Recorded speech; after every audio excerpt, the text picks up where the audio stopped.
প্ৰশাসনে জনাইছে যে আলফাত জইন হৈছে বুলি।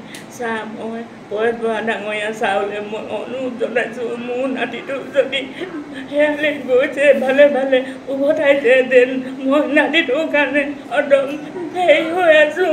মই তাৰমানে থাকিব নোৱাৰোঁ নাতিটো, নহ'লে সেইটোৱে প্ৰথম নাতি হাই ছেকেণ্ডেৰী পাছ কৰি এই বৰুৱা বেটেৰী হাউচত বাপেকে দোকান এখনত ভৰাই দিছিলে হেৰি চাবলৈ বুলি। সেইপাই কেনেকৈ কি কৰি গ'ল, ঘৰলৈ আহিলে, আহি পিনি সি নাই মই লগৰ লগত পাৰ্টি খাওঁ বুলি গৈ পিনি আজিলৈকে নাই ক'লৈ গ'ল পৰেশ বৰা ডাঙৰীয়া ছাৰ। মই অনুৰোধ জনাইছোঁ আপোনালোকৰ সেয়া আলফাত জইন হৈছে বুলি প্ৰশাসনে কৈছে, যদি গৈছে ডাঙৰীয়া আপুনি যেনে তেনে নাতিটো উভতাই পঠিয়াই যেন সুকলমে আমিও ৰৈ আছোঁ নাতিটোৰ কাৰণে একেলগে ভাত খাম বুলি। তোমালোকে যে নাতিটো উভতাই দিয়ে পৰেশ বৰা ডাঙৰীয়া ছাৰ, তুমি মই অনুৰোধ কৰিছোঁ নাতিৰ কাৰণে। নাতিটো নহ'লে মোৰ বুকুত উদং উদং লাগে, নাতিটো নহ'লে মই জীয়াই থাকিব নোৱাৰিম এনেকুৱা লাগে।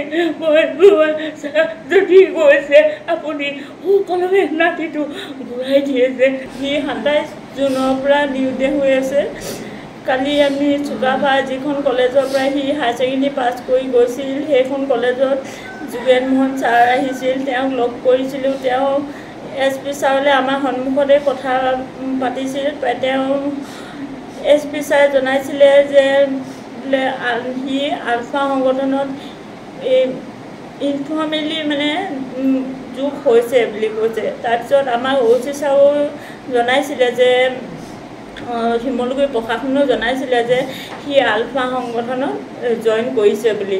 আপোনালোকে এইটোৱে আপোনালোকক তথ্য আমি দিলোঁ যে আপোনালোকৰ সন্তান আলফাত জইন কৰিছে।